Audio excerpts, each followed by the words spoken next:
Hello friends, we are here today in Hebrews chapter 8. So these chapters, you might have noticed already, it's always the ending of the chapter before and then the beginning of a new idea. So that's true of this chapter as well.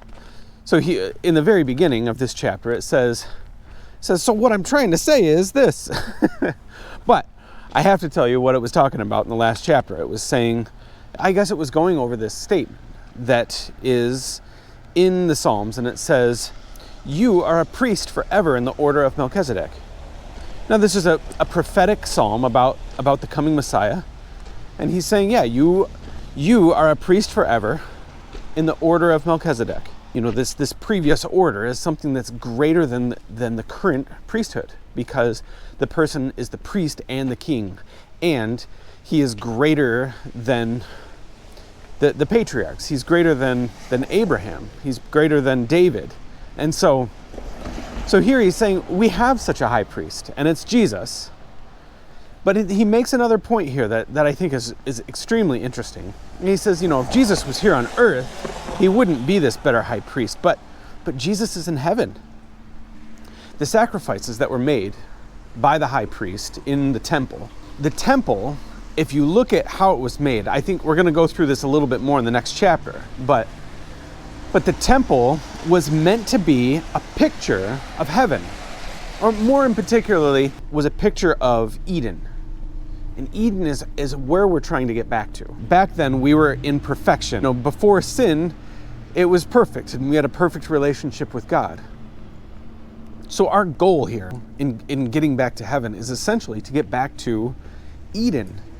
You know, we are trying to be in perfect relationship with God, in a perfect world with perfect everything. So Eden, there was things that were meant to symbolize Eden.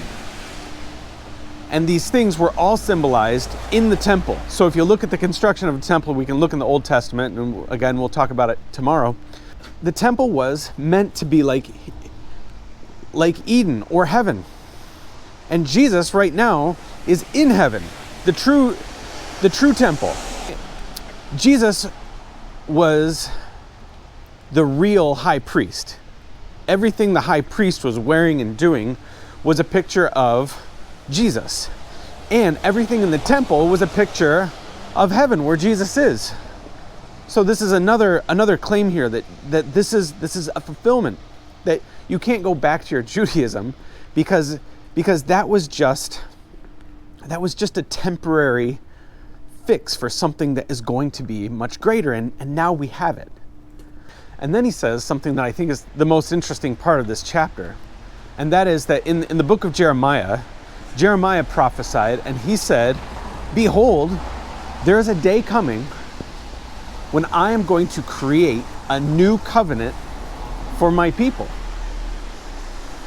Now, and he's saying here, if it was a perfect covenant, you know, if your guys are going back to this old covenant, just know that it had been prophesied by one of our great prophets of old that we are going to have a new covenant, and this covenant is here and it's perfect.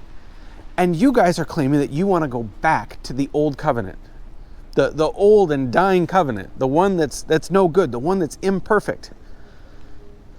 So again, he's saying here, don't go back to Judaism. You need to come to Christ. You need to stay with Christ because he's the better covenant. He's the better sacrifice. He's the better high priest. He's the better king. He's the better everything. So anyways, that is Hebrews chapter 8. Have a great day. Bye.